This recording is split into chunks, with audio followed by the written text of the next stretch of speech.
C'est vraiment une grande joie, c'est un grand bonheur de nous retrouver dimanche. Dimanche, c'est un moment merveilleux. Amen. Amen. C'est un temps où nous venons en la présence de Dieu. C'est un temps où nos cœurs se tournent vers le Créateur. Alléluia. À des moments, nous passons toute la semaine sans avoir des moments comme ça. Mais quand nous nous disposons pour 2 heures, quelques minutes, pour nous approcher de Dieu, c'est encore un privilège et un bonheur incomparable. Amen. Amen. Nous l'avons lu au début de ce culte. David dit, un jour dans ta maison vaut que 1000 que je pouvais passer ailleurs. Amen. Parce que pendant ces quelques moments que nous passons, Dieu peut faire des choses qui peuvent avoir une durée éternelle. Et Dieu peut faire des choses qui pouvaient se faire. Si les hommes pouvaient le faire, les hommes l'accompliront pendant des temps, des temps, des temps. Amen. Mais le Seigneur, quand il fait à la seconde. Hein? Pour guérir d'un cancer, les hommes vont faire des thérapies et des thérapies. Mais si Dieu veut guérir du cancer, une simple prière suffit pour que le cancer quitte. Voilà pourquoi David pouvait comprendre, passer un moment à la présence de Dieu est plus important que tous les temps que nous pouvons passer ailleurs. Amen. Alléluia. Je rends grâce à Dieu parce que le Seigneur, ce matin, j'avais l'idée de prêcher autre chose. Mais Dieu m'a mis à cœur de revenir sur le thème de la crainte de Dieu. Amen. Amen. Amen. Je ne sais pas pourquoi le Seigneur insiste. Pendant tout ce mois de décembre, nous sommes restés sur le thème de la crainte de Dieu. Et je sais que Dieu ne parle pas en vain. Amen. Amen. Nous allons encore prier. Elohim, tu sais pourquoi nous sommes là ce matin. Et tu sais pourquoi tu veux nous parler de la crainte. La crainte de ton nom. Laisse que, Seigneur, cela soit encore une grâce particulière que tu accordes à ton peuple. Qu'ils écoutent cette parole, mais que cette parole imprime à eux la crainte de ton nom. Que cette parole leur donne les qualités nécessaires pour pouvoir te craindre. Nous nous soumettons à toi. Nous nous recommandons à toi. Laisse que nous puissions nous effacer, mais que toi tu sois au devant de la scène et que tu accomplisses ce que ton cœur a décidé avant la fondation du monde, Seigneur. Cette journée, tu l'as connue avant que nous ne la connaissions. Seigneur, ces instants étaient déjà connus de ton cœur. Accomplis ce que tu avais décidé dans ton bon plan. Que le peuple ne reparte pas tels qu'ils sont venus, mais qu'une richesse venant de toi comble la vie de chacun. Amen. Nous te demandons cela au nom de Jésus-Christ. Amen. Amen. Amen. Amen. La crainte de Dieu. Nous devons insister sur le mot crainte. La crainte de Dieu, ce n'est pas avoir peur de Dieu. Amen. Amen. La crainte de Dieu, c'est lui donner le respect qu'il doit mériter comme créateur. Amen. Lui donner le rang qu'il mérite comme le Très-Haut. Lui donner la place qu'il faut dans nos vies. Amen. Amen. Dieu mérite la révérence. Amen. Amen. Si les hommes peuvent obéir ou respecter une autorité, Dieu est au-dessus des autorités. J'aime bien le Seigneur Jésus quand il devait guérir le serviteur du centenier. Jésus a guéri, ne serait-ce que par la compréhension qu'avait cet homme de l'autorité. Jésus a dit, ce n'est pas un juif, c'est un païen, mais il connaît ce que c'est une autorité. Alléluia. Amen. Cet homme a démontré la crainte qu'on doit, la révérence qu'on doit à quelqu'un qui est élevé. Il dit, moi je suis soumis à des supérieurs. Je suis un officier militaire. Je suis colonel, mais j'ai des généraux au-dessus de moi. Mais en dessous de moi, il y a des caporaux. Alléluia. Amen. Si je reçois un ordre venant du général, j'obéis comme un enfant. Alléluia. Amen. Et celui qui est au-dessus de moi, quand je dis un mot, il peut sécher. Il obéit. C'est ça le sens de l'autorité. Voilà la révérence. Et Dieu, quand il parle de la crainte, c'est nous devons lui donner le respect qu'il mérite en tant que le Très-Haut, en tant que notre Créateur. Amen. Amen. Amen. Et Jésus a guéri le serviteur de cet homme juste parce que Jésus a compris que cet homme, il comprend ce que je suis pour lui. Il m'a donné le respect que je mérite. Amen. Alléluia. Amen. Vous savez, quand on donne à quelqu'un le respect qu'il mérite, ça nous ouvre les portes. Et ça a ouvert le cœur du Seigneur à toucher son serviteur qui était malade. Au loin d'ailleurs. Jésus n'est pas allé dans sa maison. À l'instant. Alléluia. Amen. Quelque chose s'est passé. Alléluia. Amen. Jérémie au chapitre 10. Jérémie 10. Nous allons lire à partir du verset 6. Nous allons nous arrêter au verset 7. Jérémie 10. La Bible dit, nul n'est semblable à toi. Amen. Ô Éternel, nul n'est semblable à toi, ô Éternel. Je suis dans Jérémie 10. Le livre de Jérémie, chapitre 10, à partir du 6e verset. Nul n'est semblable à toi, ô Éternel. Tu es grand, et ton nom est grand par ta puissance. Dieu est grand et son nom est grand par sa puissance.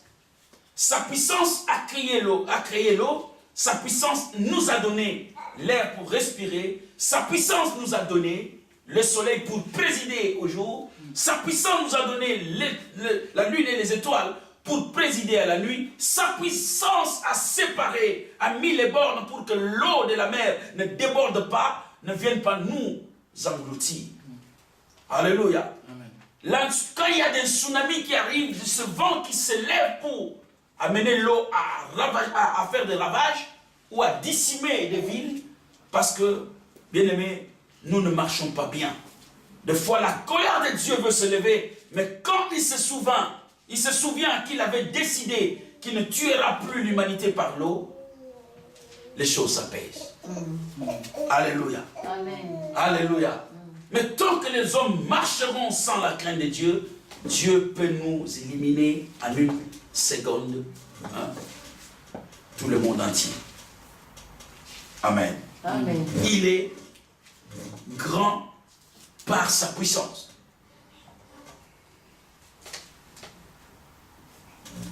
Le verset 7 dit, qui ne te craindrait, roi des nations?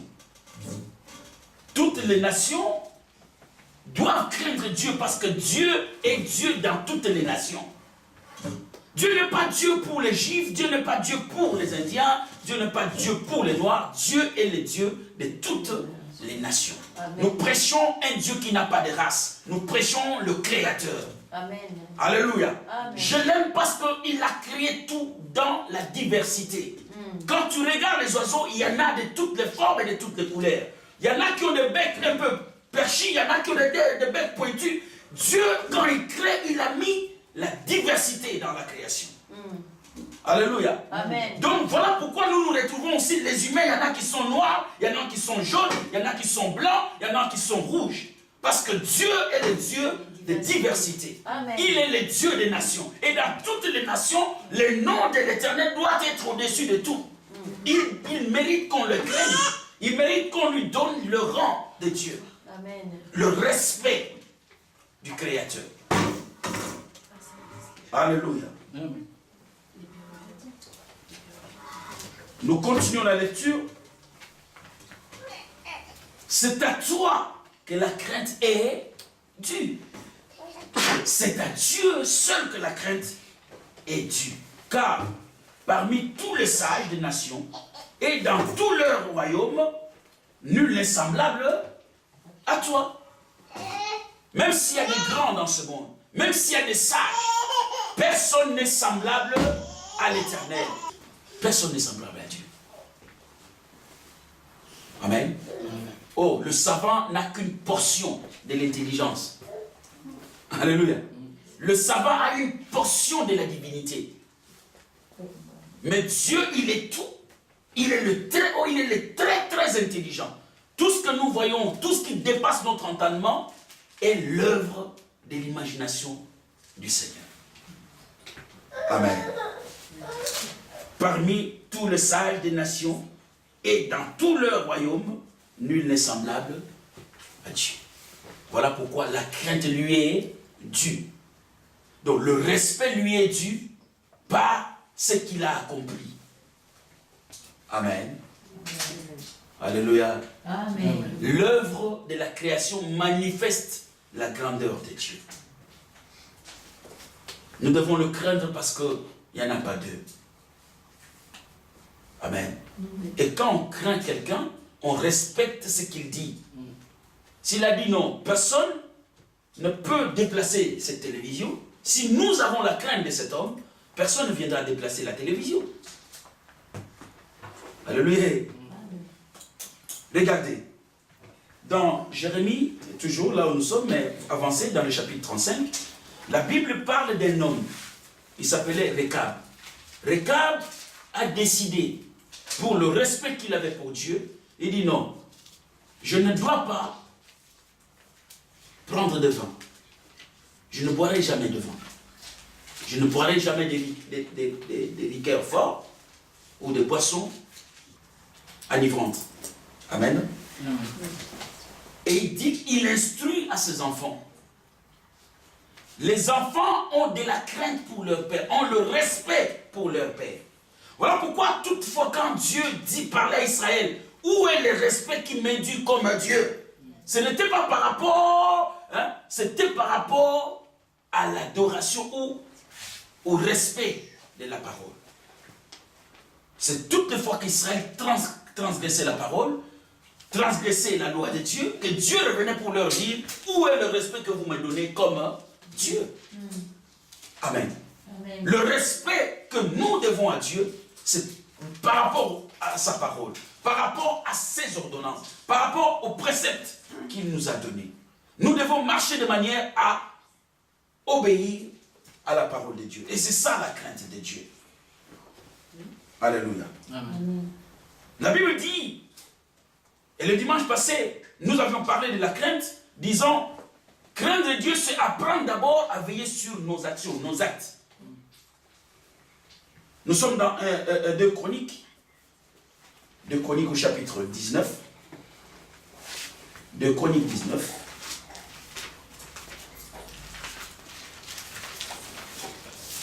Le verset 7.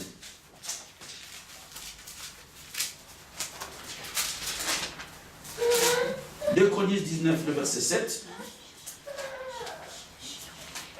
La Bible dit ceci. Josaphat parlait aux hommes de Dieu. Il dit, maintenant que la crainte de l'Éternel soit sur vous. Veillez sur vos actes. Voyez? Craindre Dieu, c'est apprendre à veiller sur nos actes. Quand quelqu'un apprend déjà à se donner une discipline, il veille sur ses actions, il veille sur ses actes, la personne apprend à craindre, il donne le respect à Dieu. Amen. C'est comme un enfant qui sait que papa est au salon, maman est au salon. Alléluia. L'enfant ne va pas venir au salon faire n'importe quoi. N'est-ce pas? Si l'enfant craint les parents, respecte ses parents, il ne va pas venir au salon faire n'importe quoi. Parce qu'il sait que non, papa et maman sont assis au salon. Un enfant qui sait respecter ses parents préférerait peut-être rester dans sa chambre, faire autre chose que venir déranger le moment que papa est en train de partager avec maman. C'est ça le sens du respect. Alléluia. L'enfant veille sur ses actes. Mais si l'enfant est insensé, il va venir là et commencer à déranger et à mettre tout le monde mal à l'aise. Alléluia. Amen. La Bible dit, veillez sur vos actes. Car il n'y a chez l'Éternel, notre Dieu, ni iniquité. Nous allons essayer d'expliquer ça. En Dieu, il n'y a pas d'iniquité. Dieu est saint. La Bible dit dans Pierre, parce qu'il est saint, il faudra que tout le monde qui s'approche de lui soit aussi saint. Soyez saints comme celui qui vous a appelé est saint. Amen. En Dieu, il n'y a pas d'iniquité. Et durant cet enseignement, nous avons démontré que l'apôtre Paul, en écrivant aux Corinthiens dans le deuxième épître, à partir du chapitre 6, le chapitre 6 et le chapitre 7, le verset 14 du chapitre 6, jusqu'au verset 2 du chapitre 7, l'apôtre Paul a insisté sur la part des choses, sur l'éveil que nous devons avoir sur nos actes. Il dit, il n'y a pas de rapport entre un infidèle et un fidèle. Entre quelqu'un qui craint Dieu et celui qui ne craint pas Dieu, il n'y a pas un lien qui peut vous mettre ensemble. Il ne faut pas vous mettre sur des jougs étrangers. Vous faire un monde où vous vivez, hein, tu as un ami qui ne craint pas Dieu, toi tu es fervent chrétien. Non, ça n'existe pas. Parce que l'esprit qui te conduit n'est pas le même esprit qui conduit le païen. Vous n'avez pas les mêmes aspirations. Vous n'aurez pas le même langage. Vous serez tellement différents que l'autre va aller à gauche et l'autre va aller à droite. Donc il n'y a vraiment rien qui peut vous mettre ensemble. Amen. Vous devez veiller. Il n'y a pas d'iniquité en Dieu. Dieu ne peut pas accepter qu'un homme qui craint Dieu soit l'ami des moqueurs, soit l'ami des ivrognes, soit l'ami des impudiques, soit le compagnon de ceux qui vivent l'irrégularité, même ami des efféminés, des homosexuels. Ce n'est pas normal. Non. Parce que l'état de leur vie, c'est la désobéissance à la parole de Dieu. Ils font des choses contre nature. Alléluia. Ils ne sont pas dans la crainte de Dieu. Il n'y a pas d'iniquité en Dieu. Dieu ne peut pas cohabiter avec les gens qui vivent l'iniquité, le mal. Alléluia. Et la Bible ajoute, il n'y a pas en Dieu ni égard pour l'apparence de personne. Bien aimé, le salut, ce n'est pas parce que tu es la plus belle, on t'a nommé Miss France que tu vas aller au ciel. Alléluia. Dieu ne fait d'égard ou d'acception pour personne. Dieu ne va pas accorder le salut parce que c'est le plus beau, parce que c'est le plus riche, parce que c'est le plus intelligent. Non. La Bible dit l'intelligence, c'est connaître Dieu, rechercher Dieu. Si tu ne recherches pas Dieu, tu n'es pas intelligent. Tu peux paraître intelligent par rapport au monde, mais tu n'es pas intelligent devant Dieu. Dieu ne fait pas exception aux personnes. Amen. Le salut se mérite. Le salut s'indue. Alléluia. Le salut s'indue, qu'on ne vous mente pas. Le salut est réservé aux violents. La Bible dit, depuis Jean-Baptiste, le royaume des cieux est aux violents. Il faut se donner de l'empressement, se donner une discipline pour aller au salut. Jésus, quand il prêchait, il a dit aux gens que le salut, le royaume des cieux est comparable à quelqu'un qui arrive, devant lui, il voit deux voies. Il y a une petite porte et il y a une large porte. Amen. Et la Bible dit, le monde entier passe par la plus grande porte. Mais il y a peu de gens qui ont trouvé la petite porte et qui passent par là. Amen. Donc le salut, c'est question de vouloir. Alléluia. Vous allez me demander, mais il y avait un Barnabas avec Jésus à la croix et il est entré au ciel. Oh, je veux dire à quelqu'un, la circonstance du Barnabas n'est pas la même. Jésus voulait simplement nous dire, alléluia, alléluia. Amen. Même au dernier moment de notre vie, si nous confessons le Seigneur, nous pouvons aller au ciel. Amen. Tu ne te retrouveras jamais avec Jésus sur la croix et que tu sois à sa droite pour dire non, Seigneur, dire à l'autre qui parle mal à la gauche que non, lui est le Seigneur, lui n'a pas fait du mal. Non. Reconnais pendant que tu es vivant que le Seigneur n'a pas fait du mal et on l'a tué pour toi. On l'a tué pour que tu aies la liberté. On l'a tué pour que tu aies la vie. Ne passe pas à côté. Voilà pourquoi l'apôtre Paul disait, ne foulez pas la grâce de Dieu aux pieds. Ceux qui foulent la grâce de Dieu, c'est ceux qui pensent que le temps de la grâce veut dire continuons à marcher dans le péché. Là où la grâce abonde, où le péché abonde, la grâce surabonde. Non. Alléluia. La grâce nous a enseigné à quitter l'impiété et à nous attacher à Dieu. La grâce nous a enseigné la sagesse, comment marcher dans ce siècle. Jésus est venu nous communiquer la manière de vivre dans ce temps ici ou dans ce monde. Il a été pour nous un modèle pour que nous copions sa vie et que nous soyons ses imitateurs. Amen. Il n'y a pas d'exception. Personne n'ira au ciel parce qu'il est le plus beau, parce qu'il a beaucoup d'argent, parce que... Non. Ceux qui iront au ciel ou ceux qui sont amis de Dieu sont ceux qui les craignent. Tu ne crains pas Dieu, quelle que soit ta richesse, quelle que soit ta beauté, quel que soit ce que tu es, bien-aimé. Alléluia. Tu n'es pas un enfant de Dieu. La condamnation ou le sort réservé aux épis tombera sur toi. Parce que ce monde, la Bible dit, est réservé au jugement. Et ce jugement se fera par le feu. Notre temps, c'est le feu qui jugera. Dieu a déjà jugé par l'eau, Dieu a déjà jugé par le feu à Sodome et Gomorrhe. Mais il dit, il reviendra par le feu pour condamner notre génération. Et ça se fera. Alléluia. Ça se fera. Il n'y a pas d'acception devant Dieu. Dieu ne fait pas, il ne choisit pas. Non. Tout le monde qui s'ouvre à Dieu ou qui fait confiance à Dieu devient son peuple. Amen. La Bible continue à dire, Dieu n'a pas d'acception pour cette personne, il n'a pas d'égard à l'apparence des gens. Dieu n'a pas. Il ne voit pas les apparences. Et quand Dieu dit, il n'y a pas d'acceptation de présent en Dieu, pour finir, personne n'ira corrompre Dieu pour hériter le ciel. Personne. Alléluia. Et d'ailleurs, il dit, l'or et l'argent m'appartiennent. Amen. Il y a un homme de Dieu, un prophète qui a dit, si Dieu avait besoin d'un animal, il peut aller dans un parc ou dans n'importe quelle forêt, prendre un gibier, parce que tout lui appartient. Dieu peut aller prendre n'importe quel oiseau. Il y a peut-être des oiseaux qui sont tellement merveilleux que nous, on ne connaît pas. Mais Dieu connaît la meilleure viande des oiseaux. Alléluia. S'il a besoin d'un oiseau, il va chercher la meilleure viande parmi les oiseaux. S'il a besoin d'un poisson, il ira chercher la meilleure viande de poisson. Alléluia. Parce que tout lui appartient. Tout lui appartient. Pour montrer que tout lui appartient, Jésus prêchait, on lui a dit non. César nous demande l'impôt.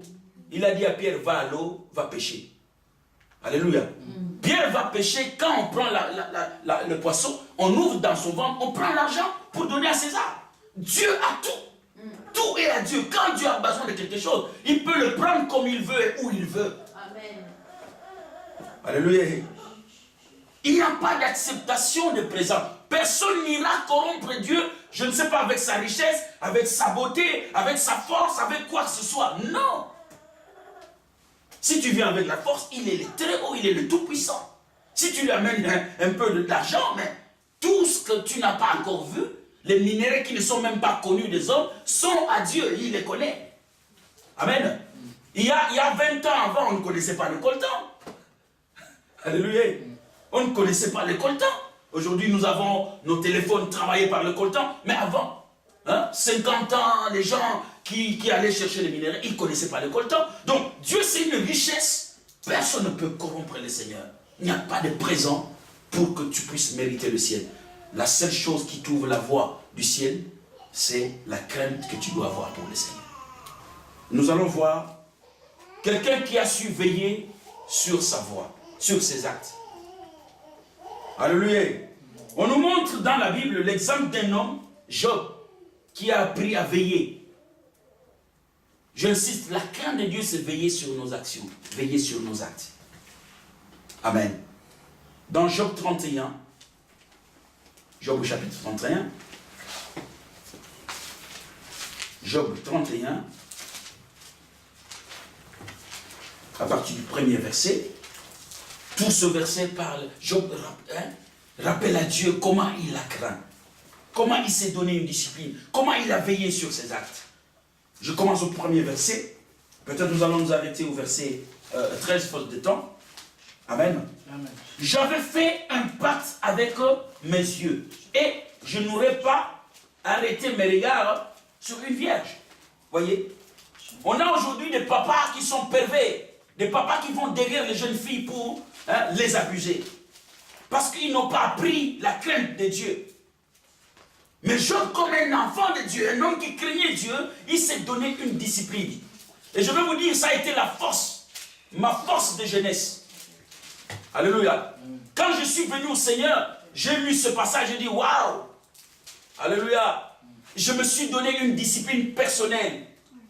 Ça m'a aidé. Ça m'a aidé.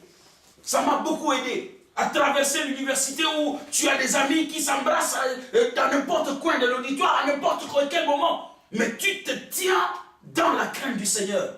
Parce que Job dit, j'ai donné une discipline à mes yeux. J'ai fait un pacte avec mes yeux. Je n'arrêterai pas mes regards sur une jeune femme. Alléluia. Vous savez, pour qu'on aille aimer quelqu'un, on dit quoi? Convoiter. Convoiter. C'est le regard. Jésus a dit, la première porte de la vie d'un homme, du corps d'un homme, c'est les yeux. C'est par le regard que nous entrons dans n'importe quelle dimension ou domaine de l'existence. Et celui qui se donne une discipline d'abord par rapport à ses yeux, veille sur sa personne et Dieu aime. C'est la crainte de Dieu. Amen. 2 Chroniques dit, veillez sur vos actes. Et Job a commencé à veiller sur ses actes. Et cela lui a été imputé comme crainte de Dieu. Dieu dit dans son trône, il dit à Satan, tu as vu Job, c'est un homme intègre, il marche dans la droiture. C'est un homme qui me craint. Alléluia. Mais d'où lui est venue la crainte? La crainte lui est venue par une discipline personnelle. Alléluia. Il se donne une discipline personnelle. Il dit, je fais moi-même un pacte avec mes yeux, je n'arrêterai pas mes regards sur une jeune femme vierge. Mais nous avons actuellement des hommes, surtout ceux qui ont beaucoup d'argent, ils sont là que pour abuser les jeunes femmes, les jeunes vierges. Parce qu'ils ne sont pas dans la crainte de Dieu. Alléluia. Ce n'est pas les moyens qui manquaient à Job pour aller derrière ces jeunes femmes. Amen. Job était très riche. Job était hyper riche en son temps. Mais il a été fidèle à sa femme. Fidèle. Où sont cette génération des hommes qui peuvent être fidèles à leur femme? Alléluia. Amen. Où sont cette génération des jeunes gens qui disent non, ma jeunesse, je ne dois pas abuser la virginité des jeunes filles. Alléluia. Je connais un ami de jeunesse, lui, il avait c'est comme il avait du plaisir à pourchasser la virginité des jeunes filles. Et à un moment, je me demande, c'est un agent du diable, ça. Tu ne peux pas faire de bons progrès dans la vie. Ta vie ne sera que ténèbres. Job dit, j'ai fait un pacte avec mes yeux. Bien aimé, il faut apprendre à discipliner nos regards. N'arrêtons pas nos regards n'importe où. C'est très important. Le verset 2 dit ceci, quelle part Dieu m'eût-il réservé d'en haut? Quel héritage du Tout-Puissant m'eût-il envoyé des cieux? La ruine n'est-elle pas pour le méchant? Job, il précise que les gens méchants finissent un jour par être ruinés. Amen. Et le malheur pour ceux qui commettent l'iniquité. L'iniquité finira un jour par appeler le malheur dans ta vie. Vole les autres, vole un jour. Tu verras ce qui t'arrivera. Prends du plaisir à faire du mal aux autres. Il y a des gens sadiques tellement qu'il a du bonheur quand il voit les autres souffrir. Non. Un jour, tu souffriras plus que les autres. Hein? Si les hommes de ce monde ont dit qui tue par l'épée, périt par l'épée, ils ont vu que celui qui fait plus de mal, il y a le malheur qui l'attend au final. Et des fois, c'est comme la somme de tout le mal qu'il a pu faire aux gens qui lui arrive d'un coup. Et c'est la parole de Dieu. Dieu n'a-t-il pas connu mes voies? Vous voyez, Job se pose des questions. Seigneur, tu n'as pas observé mes voies. Tu connaissais mes voies. Alléluia. Amen. N'a-t-il pas compté tous mes pas? Tu as compté mes pas. Je n'ai pas marché pour aller répandre le sang d'autrui. Je n'ai pas marché pour aller faire du mal à quelqu'un. Je n'ai pas marché pour aller voler, pour aller détruire. Tu as compté mes pas. Si je fais un pas, c'était dans le bon sens. Amen. Alléluia. Amen. Dieu, tu as compté mes pas. Et la Bible continue à dire, si je marchais dans le mensonge, si mon pied a couru vers la fraude, Père, tu as vu quand je marchais, je n'allais pas vers la fraude. Il y a des gens qui ne marchent que pour aller faire du mal.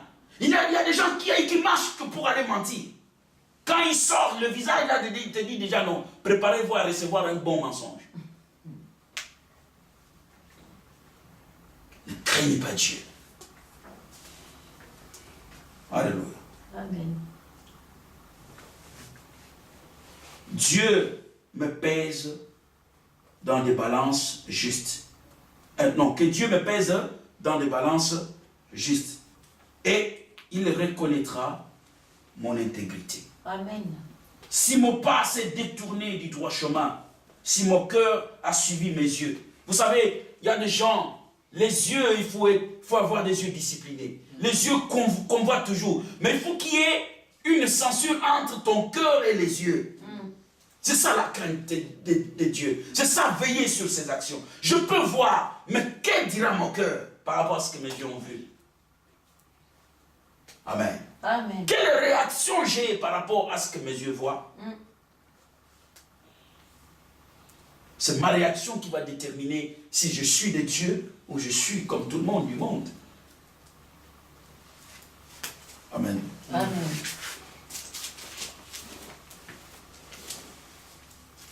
Je dis, si quelque sciure s'était ou s'est attaché à mes mains. Les gens qui ont des mains souillées, tu ne peux pas lever des mains comme ça pour élever, glorifier Dieu.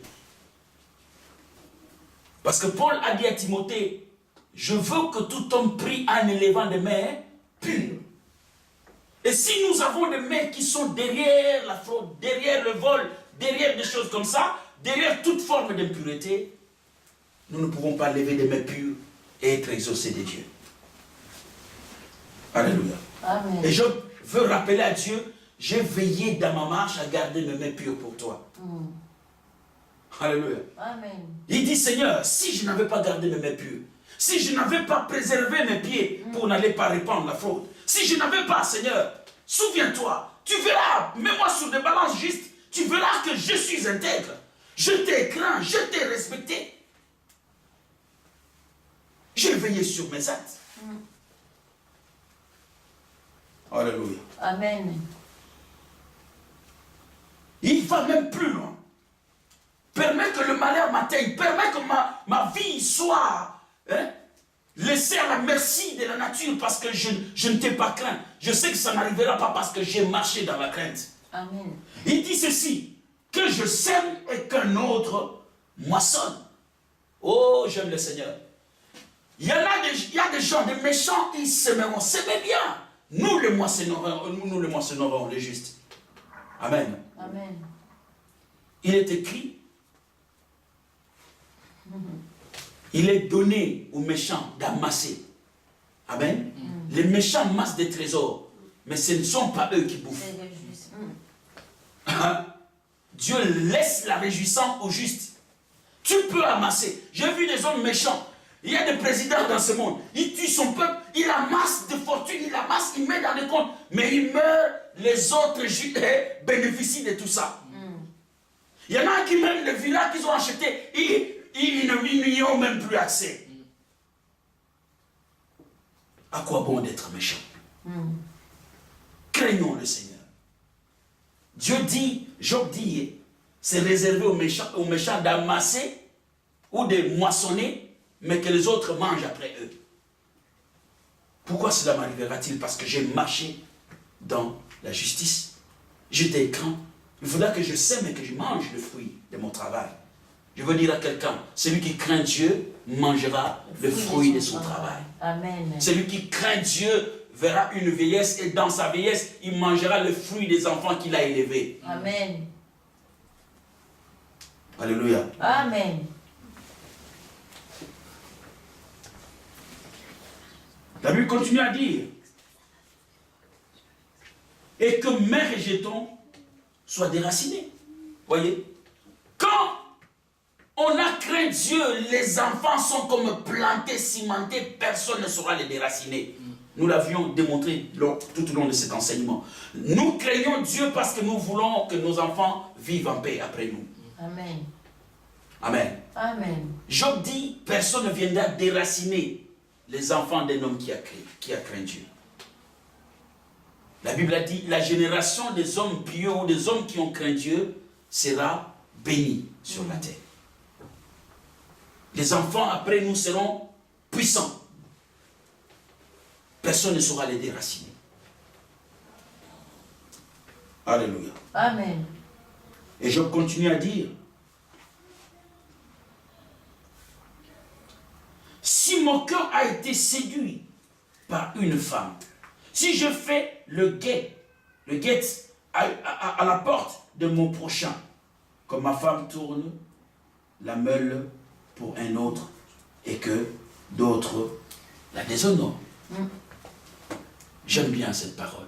Amen. Et j'aime bien insister. Quand je parle de la crainte de Dieu, je souligne cet aspect où Abraham arrive en Égypte. Quand il arrive en Égypte, avec sa femme Sarah, il sait que cette femme est très belle. Si je dis que c'est ma femme, Pharaon va me tuer pour la prendre. Et il dit non, c'est ma soeur. Mais vous savez, Dieu, parce que c'est un homme qui craignait Dieu, la parole que Job est en train de dire, moi je ne suis pas allé dans le foyer de mon voisin mettre de trouble. Je n'ai pas convoité la femme d'autrui. Pourquoi on viendra convoiter ma femme? Alléluia. Amen. Pourquoi? Et quand Abraham arrive en Égypte, Sarah passe des nuits dans la maison de Pharaon. J'aime le Seigneur. De la même manière qu'il a fait avec Mardoché, il a privé le roi Assyrus du sommeil. Il faudra que le roi ne dorme pas parce qu'il devait décider du sort de Mardoché. Dieu, cette fois-là, enlève dans la tête de Pharaon le désir d'aller vers Sarah. Alléluia. Amen. Sarah passe des nuits, mais sans que Pharaon n'aille la toucher. Au point que Dieu dit non, je ne dois pas laisser les jours passer. Il faut parler au cœur de ce Pharaon-là. Il va lui dire non, fais attention à cette femme que tu as mis à tes côtés. Je vois tes yeux sont sur cette femme, mais c'est la femme d'un homme qui me craint. On ne déshonore pas la femme d'un homme qui me craint. Alléluia. Amen. Bien-aimé, il y a beaucoup d'avantages à craindre Dieu. Alléluia. Amen. Lisez la suite. C'est tellement intéressant ce verset. Ce chapitre 31. Job est en train de voir comment de nous montrer comment il a veillé sur ses actes. Et quand il veille sur ses actes, le ciel le justifie comme un juste. Le ciel l'accepte comme un homme craignant Dieu. Il a même un témoignage de l'Éternel.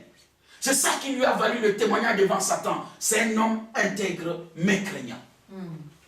Alléluia. Amen. Il a veillé sur sa marche. Nous devons veiller sur notre marche. C'est ça la crainte de Dieu. Alléluia. Amen. La Bible dit, le fait d'apprendre à veiller sur nos actes, c'est aller vers la sagesse. C'est devenir sage. Dans le psaume 111, psaume 111, le verset 10 nous dit ceci. La crainte de l'Éternel est le commencement de la sagesse. Amen. Hein? On appelle Noé le sage. La sagesse de Noé, c'est quoi? Il a craint Dieu. Dans sa génération, il a été trouvé sage parce qu'il avait la crainte de Dieu. Amen. Craindre Dieu, c'est commencer à devenir sage. Or, la sagesse est tellement bien pour la vie. Alléluia. Amen. La sagesse ou la crainte de l'Éternel est le commencement de la sagesse. Tous ceux qui l'observent ont une raison saine. J'aime bien Dieu comment il parle. C'est une raison noble. C'est un motif noble. C'est un juste motif de crainte de Dieu. Alléluia. Amen. Parce qu'il y a plein d'avantages attachés à cette vie-là que vous menez de crainte de Dieu. Amen. Amen. C'est un motif juste. Amen. Ceux qui l'observent ont une raison saine. Alléluia. Amen. C'est une raison noble de craindre Dieu. Nous devenons sages. Nous devenons intelligents. Amen. Amen. Et quand quelqu'un commence à craindre Dieu, même l'entourage le sent. On sent ton langage, il y a la sagesse qui coule. On sent tes réactions ne sont plus les réactions de tout le monde. Tes attitudes ne sont plus les attitudes de tout le monde. Amen. Voilà la seule raison que nous devons craindre Dieu. Alléluia. Amen. Un cœur sage réjouit Dieu toujours. Quand on est sage, ça réjouit le cœur de Dieu. Amen. Alléluia. Amen. Dans Proverbe 23, psaume vous avancez, Proverbe après le psaume. Proverbe 23. À partir du verset 15, nous allons nous arrêter au verset 18. Mon fils, si ton cœur est sage, mon cœur à moi sera dans la joie. Voyez? Quand nous sommes sages, Dieu est dans la joie. Amen. Et voilà, c'est cette joie-là qui pouvait dire à Satan, tu viens de te promener de la terre, sur la terre. Tu as vu Job, mon serviteur. Ça donne un témoignage, ça fait bien. Alléluia. Amen. Quand un père a un fils sage, il peut témoigner de son garçon, de son enfant, à n'importe quel, n'importe qui est devant lui. Amen. Amen. Alléluia.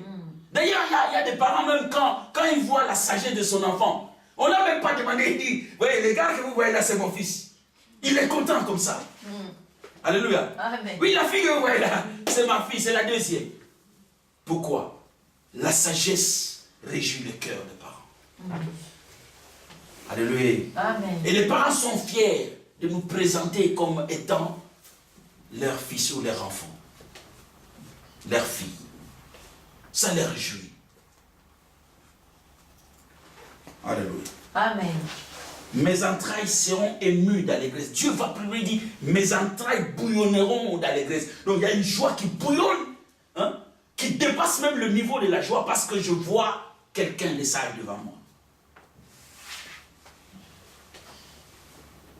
Quand tes lèvres diront ce qui est droit. Alléluia. Amen. Quand on a la crainte de Dieu, la droiture jaillit dans nos lèvres. Tout ce que nous disons est droit, est clair. Amen. Parce qu'un homme, je l'ai dit, le dimanche passé, un homme qui craint Dieu, la vérité est dans sa bouche. Il défend la vérité, il poursuit la vérité, il parle la vérité. Amen. Il ne dit pas de mensonges. Amen. Amen. Que ton cœur n'envie point le péché, mais qu'il ait toujours la crainte de l'Éternel. Que ton cœur n'envie point les gens méchants autour de toi, mais que ton cœur ait toujours la crainte de l'Éternel. Amen. J'ai vu David se dire, mais, hein, c'est Asaph, hein?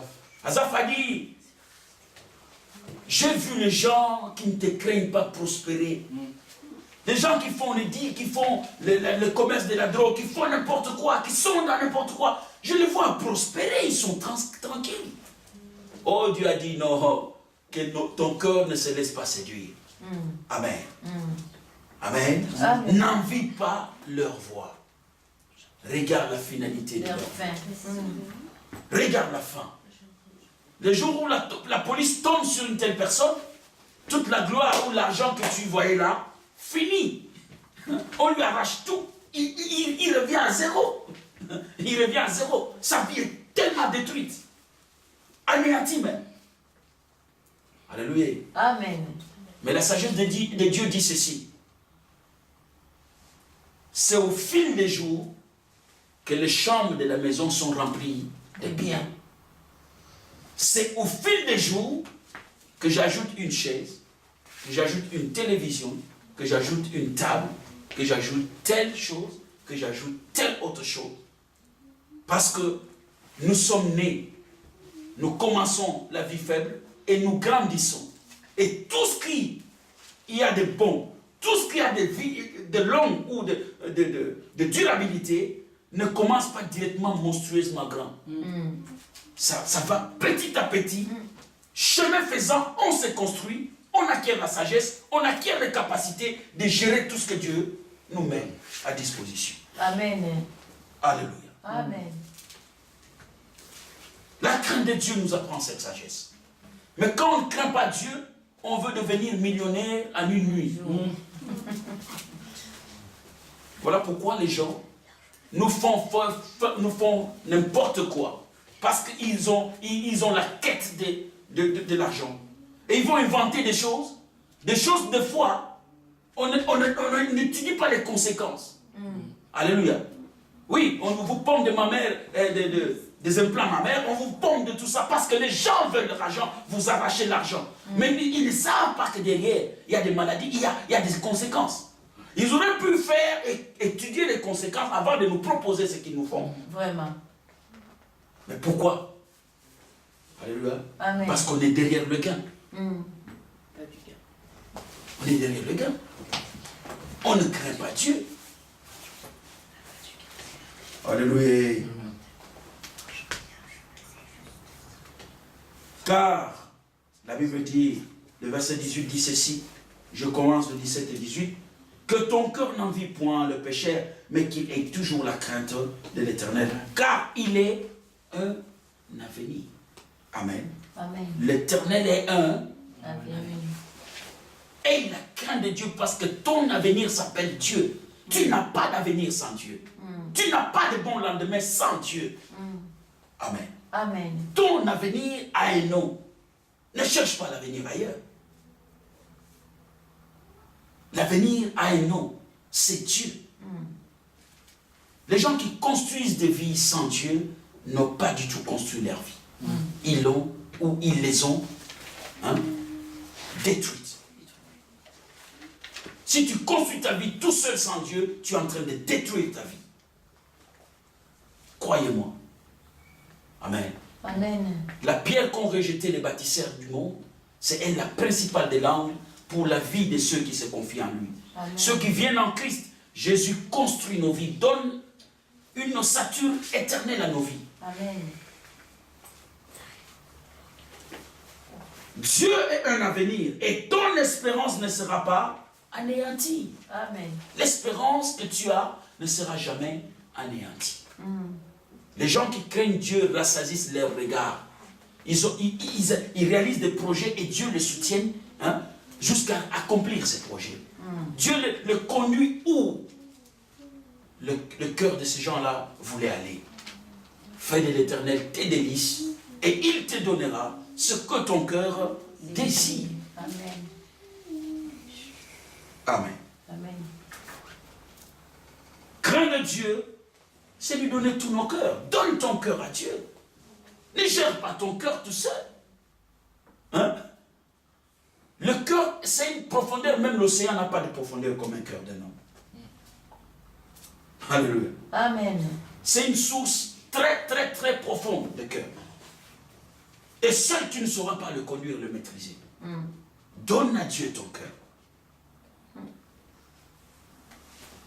Craindre Dieu, c'est donner le cœur à Dieu. Et dans Proverbe, toujours là où nous sommes, 23, nous allons lire le verset 26 plutôt, et aller plus loin. Mon fils, donne-moi ton cœur. Amen. Amen. Et que tes yeux se plaisent dans mes voies. Voyez? Détourne tes regards de voies du monde. Détourne tes regards d'autres voies. Mais prends du plaisir à marcher dans mes voies. Que tes yeux se plaisent de me voir et donne-moi ton cœur. Amen. Dieu recherche nos cœurs. Dieu a besoin de nos cœurs. Il n'habite pas les maisons bâties de mes d'hommes. Mais Dieu peut habiter nos cœurs. Alléluia. Amen. Dieu habite nos cœurs. Parce que les hommes, les maisons faites des hommes ont quelques limites, mais le cœur de l'homme n'a pas de limites. Le cœur est tellement profond, tellement grand. Alléluia. Et ce cœur a besoin du Seigneur. Donne-moi ton cœur. Dieu veut y habiter. Mets mes voix sous tes yeux. Et la Bible dit, Dieu te demande ton cœur parce que le monde est fait ou a des dispositions pour te faire perdre. Écoutez le verset 27. Car la prostituée est une fosse profonde. Alléluia. Amen. Et l'étranger a un puits étroit. Alléluia. Amen. La prostituée est une fosse profonde. Et l'étrangère, un puits étroit. C'est très profond ce que Dieu est en train de dire. C'est un langage prophétique. Il parle que faites attention. Si vous prostituez, vous amenez votre cœur à n'importe quoi, c'est une fosse qui va vous engloutir. Vous n'y sortirez pas. Et Dieu va plus loin, il dit l'étranger, celui qui vient, qui te détourne du chemin de la vérité. Alléluia. Amen. Je le disais le dimanche passé, Dieu est notre source. Dieu est notre origine. Amen. Amen. Quand Dieu nous parle de revenir, nous devons demeurer à la source.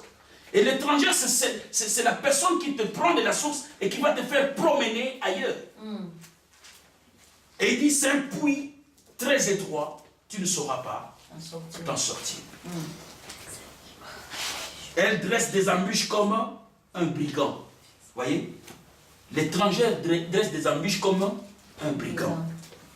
Et elle augmente parmi les hommes le nombre de perfides.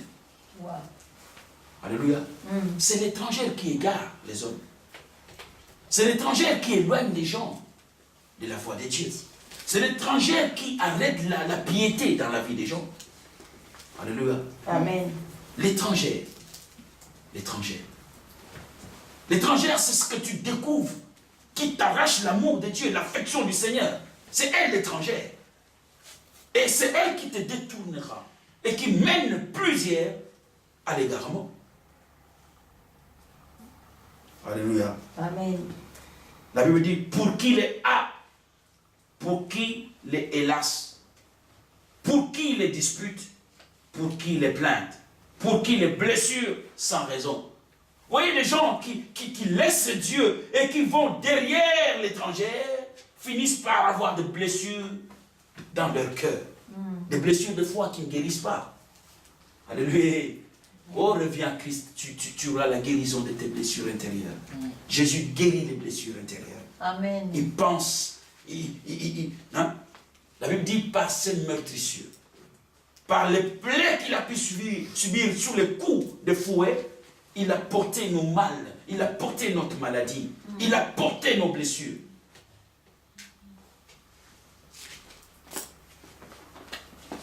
Alléluia. Amen. Pour qui les yeux rouges? Pour ceux qui s'attardent auprès du vin, pour ceux qui vont déguster du vin mêlé. Ne regarde pas le vin qui paraît d'un beau rouge, qui fait des perles dans la coupe et qui coule aisément. Vous savez, il y a des gens qui boivent parce qu'il a vu les bulles du vin, hein, de la bière, monter, descendre. Ça l'attire. Oh, c'est l'étranger. Ça n'a pas qui t'attire. Mais ça t'amènera à rougir un jour. Tu vas rougir les yeux. Les yeux rougissent sur le plan physique, mais aussi les yeux spirituels rougissent. Alléluia. Ils finissent par devenir malheureux, les gens qui s'attachent au vin. Par détruire leur vie, détruire leur famille. Alléluia. Amen. Parce que c'est un puits profond, tu ne sauras pas t'en sortir. Amen. Bien-aimés, je veux insister. La crainte de Dieu nous est très très avantageuse. Elle est tellement avantageuse que chacun de nous doit s'efforcer à craindre Dieu. Amen. Amen. Amen. J'ai souligné pendant cet enseignement des avantages attachés à la crainte de Dieu. J'ai commencé par dire que la crainte de Dieu prolongeait notre vie. La crainte de Dieu nous bénissait. La crainte de Dieu nous élevait. La crainte de Dieu permet à ce que nous puissions être exaucés de Dieu. La crainte de Dieu apporte l'abondance dans nos vies. La crainte de Dieu nous donne le pouvoir de diriger. Et le dimanche, j'ai ajouté 3 autres avantages. C'était que la crainte de Dieu amène l'obéissance dans nos cœurs. La crainte de Dieu, alléluia, c'est la force de la piété. Amen. Amen. Nous ne nous affichons pas devant les gens comme étant un peuple de Dieu avec l'apparence des saints, mais nous nous efforçons à être saints ou dedans de nous. C'est la force de la piété, la crainte de Dieu. Tu ne peux pas avoir la parure extérieure d'un saint sans crainte de Dieu, non. Alléluia. Tu as une sainteté de façade, ce n'est pas vraiment ça, la piété. Et dimanche, nous avons dit, la crainte de Dieu nous empêchait de rétorquer ou de rendre les injures par rapport aux injures que nous avons vis-à-vis des gens qui nous entourent. Et aujourd'hui, nous ajoutons encore 3 autres avantages attachés à la crainte. Amen. La crainte de Dieu appelle la protection divine dans nos vies. Amen. Je vais lire Job au chapitre 8. Job 8. La crainte de Dieu appelle la protection divine. Job 8, le verset 20 à 21, la Bible dit ceci. Non, Dieu ne rejette point l'homme intègre. Dieu ne rejette jamais l'homme qui le craint ou qui marche dans ses voies. Il ne protège point les méchants. Ça veut dire quoi? Quand Dieu ne protège pas les méchants, il protège les justes. Amen. Dieu protège ceux qui le craignent. Et la Bible va même plus loin. Il les arrache même du danger. Alléluia. Il remplira ta bouche de cris de joie. Alléluia. Et tes lèvres de chant d'allégresse. Si tu crains Dieu, Dieu te protégera. Et ta bouche sera remplie de cris de joie et de chants d'allégresse. Un autre avantage, la crainte de Dieu nous donne la qualité d'être vrai. Amen. Il y a beaucoup de faux dans les églises. Mais celui qui craint Dieu est vrai. Alléluia. Ce qui nous rend vrai devant Dieu, c'est la crainte. Jean dit, c'est au travers de la crainte qu'on connaît ceux qui sont de Dieu et ceux qui ne sont pas de Dieu. C'est au travers la crainte de Dieu, la vie du péché, qu'on connaît ceux qui sont nés de nouveau et ceux qui sont de Satan. Parce que ceux qui sont de Satan pêchent. Mais ceux qui sont nés de Dieu craignent Dieu. Ils sont dans la sanctification. Alléluia. Amen. Ésaïe 29 nous dit ceci. Je dis, la crainte de Dieu nous donne la qualité d'être vrai devant le Seigneur et devant les hommes. Ésaïe au chapitre 29. Ésaïe 29. À partir du verset 13. Le Seigneur Jésus dans Matthieu 7, 6, il rappelle cette parole d'Ésaïe. Nous allons le prendre mieux dans Ésaïe 29. Jésus a dit, le prophète Ésaïe vous a écrit ceci. Nous sommes au verset 13. Amen. Le Seigneur dit, quand ce peuple s'approche de moi, il m'honore de la bouche et des lèvres. Voyez, Dieu parle de gens qui ne sont pas vrais. Ils ont l'apparence de craindre Dieu, mais ils ne sont pas vrais. Il m'honore de bouche et de lèvres. Amen. Hein? Le respect qu'il montre envers moi, c'est un respect de la bouche et des lèvres. C'est ça la crainte. Il m'honore de la bouche et des lèvres. Mais son cœur est éloigné de moi. Voyez ça? Le cœur est éloigné de moi. Et la crainte qu'il a de moi n'est qu'un précepte de tradition humaine. Voyez ça? Il n'y a pas la crainte par rapport à... Ils ne veillent pas sur l'exact. Mais la crainte qu'ils ont, c'est comme une tradition parce que c'est dimanche, nous sommes habitués à aller à la messe, nous sommes habitués à nous retrouver, on vient. Mais on ne vient pas parce qu'on va à la rencontre du Seigneur. On ne vient pas parce qu'on a un cœur sincère avec Dieu. On ne vient pas parce qu'on donne à Dieu le rang qu'il mérite comme notre Seigneur et notre Sauveur. Alléluia. On n'a pas une qualité vraie devant le Seigneur. Mais la crainte nous donne cette qualité-là d'être accepté comme étant vrai devant Dieu. Amen. Amen. La crainte, c'est notre bonheur. Alléluia. Amen. La crainte, c'est notre bonheur. La crainte imprime l'humilité à nous. Amen. Un homme qui craint Dieu est humble. Un homme qui craint Dieu est bon. Amen. Amen. Je vais finir avec 2 passages. Job 35. Job chapitre 35, verset 6. Nous allons lire à partir du verset 6. Amen. Oui. Si tu pêches, quel tort lui causes-tu? Quand tu pêches, tu ne fais rien. Tu ne fais pas du mal à Dieu. Hein? Dieu n'a que faire de ta sainteté. Dieu n'a que faire de ta désobéissance. Parce que tu te fais du tort à toi-même. Tu te fais du tort à toi-même. Job dit, si tu pêches, quel tort lui fais-tu? Et quand tes péchés se multiplient, que lui fais-tu? Alléluia.